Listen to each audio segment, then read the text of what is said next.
In this video, we're taking a look at this, the Ravenscroft 275 piano, an iOS AUV3 plugin for your iPhone or iPad. Let's go.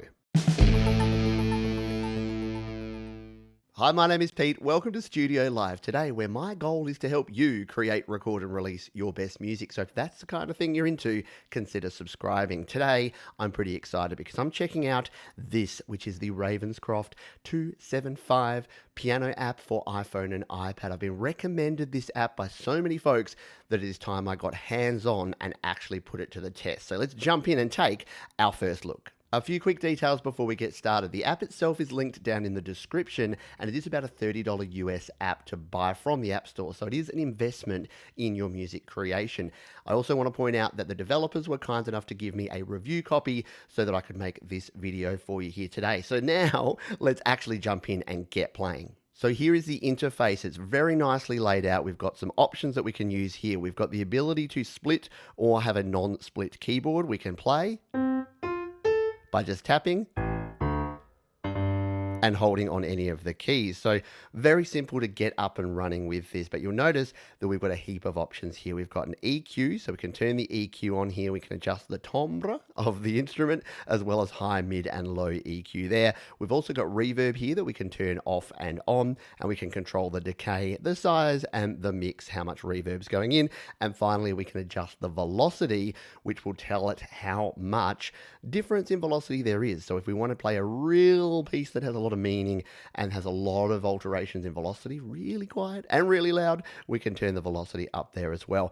But what I love, and what most folks will do when you jump in, is check out the presets. So up here in the top left, we can tap this and we have our 10 presets that come with the factory default. So we've got classic, we've got concert, pop, old jazz, and a bunch more here that we're going to go through and check out. But what we'll do is we'll actually load this up in GarageBand, because that's where we're going to be recording the instrument. So it's great to just play around with here, but let's jump over to GarageBand and get it set up over there. So here we are back in GarageBand, and I've brought up our default classical grand piano that's included with GarageBand, because I want to point out that there's actually nothing wrong with this piano. It actually sounds quite good if we take a listen. That's a nice piano sound. So there's nothing wrong with this. In fact, I've been using the standard piano sound here in GarageBand for several years. But what we want to do is check out the Ravenscroft 275. So if we'll come out of here, what we're going to do is hit the plus button here. Now, because this is an audio unit plugin, we can go to external and we can tap on audio unit extensions here and bring in the Ravenscroft 275. There we go. And that will load up the interface right here inside GarageBand. So this means we can actually start recording using this instrument in GarageBand, which is pretty darn cool. There it is. It's popped up there, the exact same interface that we have there. So we've got our presets up the top there. We've got the ability to adjust the EQ, the reverb, and the velocity. And we can play the piano right here in GarageBand. The difference being we can now hit the record button and actually record in our piano parts, which is really cool. So we could go ahead and just use the screen here and actually tap right there on the screen to play along. However, what I would actually recommend is grabbing a MIDI keyboard. If you really want to get serious about playing piano instruments with GarageBand or with any digital audio workstation, a MIDI keyboard is a pretty good investment. And here's one I prepared earlier. This is my eKeys 49 key station. It's a very old, you can see it's starting to get a bit yellow on top there, but the reason I haven't replaced it is it works really well. The updated version of this is the M Audio key station, the Mark III, and there'll be a link to that one down in the description if you are in the market for a MIDI keyboard. And the other thing that I always recommend if you're going to be playing piano parts using a MIDI keyboard is to grab a sustain pedal, because the sustain pedal will really help you get that expression in your piano parts. And once again, there's a link to sustain pedals down in the description as well. Okay, we've changed the angle a bit here because you probably want to see what I'm playing here as opposed to seeing my face. Now, you can see here that we've got the keyboard ready to go. We've set it to the classic preset here, the factory preset of a classic, and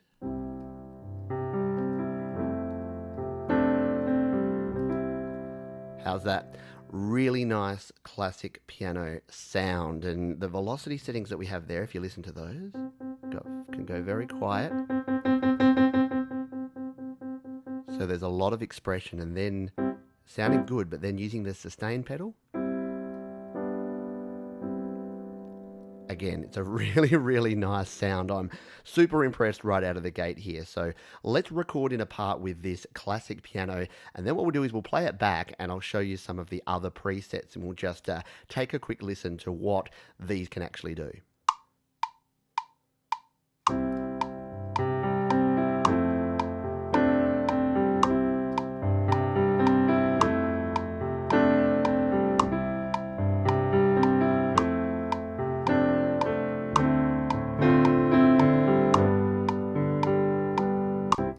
There we go. Now you would have heard a little bit of the key sound here and probably me breathing in the microphone. So what I'll do now is let's turn down the mic and play back just the piano so you can take a listen to exactly how that sounds.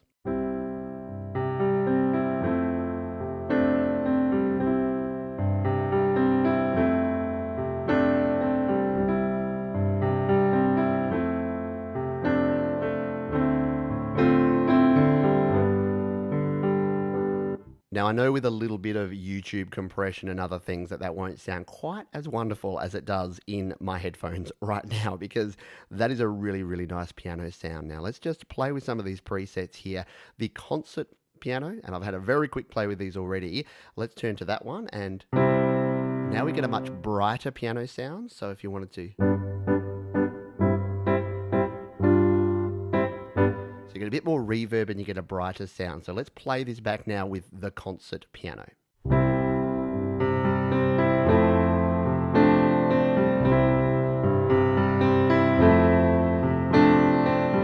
So a really nice full sound. And I don't know if you picked it up at the start there, but there was a particular sound there and I'll see if I can make it now.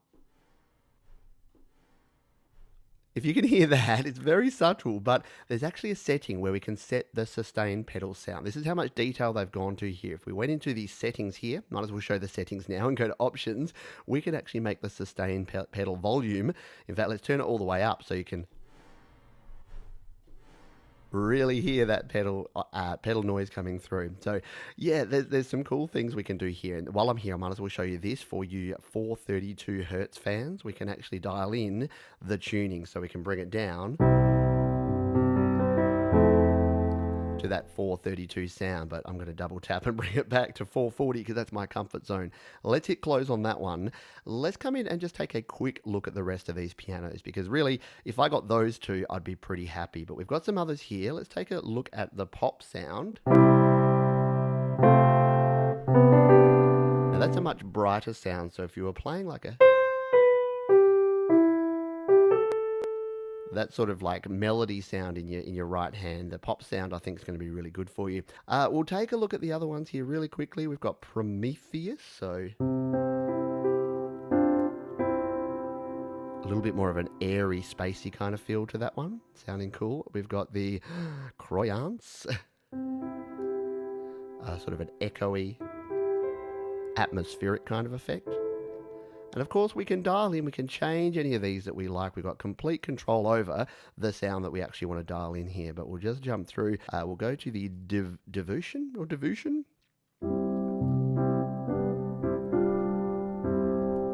Now we're getting into the more sort of customized sounds, the Electric CP.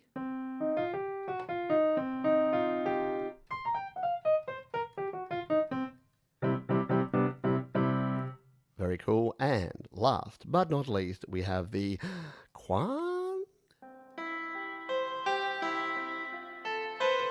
We've got almost a harpsichord sound there, that plucking string kind of sound there. So that is pretty cool. Now, there's one thing that I thought I would do here before we finish up, and that is what the good thing, and I'm not going to go into detail here. If you want to see a more detailed video, let me know, and we'll record a full piece or a full part with the Ravenscroft. But we can actually move, we can edit the MIDI notes, so we can tap on here, we can go to edit, and we can actually edit these notes in. So if we play this back here, if we wanted to move notes around, we can tap and drag them, and then we can change all of the other MIDI parameters. If you want to learn more about MIDI editing, check out the description. There's some videos down there. But the other cool thing we can do is we can then, of course, move this around. So let's say, in fact, we'll go back and we'll put the Ravenscroft back into its classic mode like that, just to make sure that it's going to sound like that. And then we'll come back to here. So what we could do is, and we will do, we'll tap this one, we'll copy it, and let's bring it back and put it on that original piano track. So if we tap here and we tap again and we paste, there we go. We've now got it here on our piano track. So if we take a listen to the original classical grand that we have here, which again is a good instrument here in GarageBand.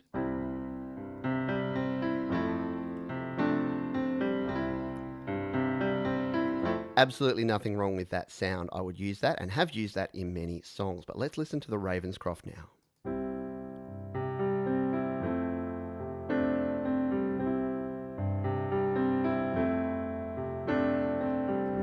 You can just hear that it's really nicely sampled. You've got the low end, you've got the top end, you've got everything in between. It is sounding really nice. So, and then there's all of the other options that you can dial in. So you've got limited options with your GarageBand piano. What I love about the Ravenscroft is that you can really custom dial in your tone and you can get exactly the sound you want for your track. So what I'm going to be doing now is in future videos, I think we'll re-explore some old piano parts and we'll maybe throw the Ravenscroft on them and see what sort of difference it will make and if we can dial in some tone. So if you're keen to see more videos, let me know down in the comments. There are 2 more videos linked down below right now. And if you want to subscribe, click or tap on the Studio Live Today icon in the top right corner. Thanks for watching. I'll see you next time.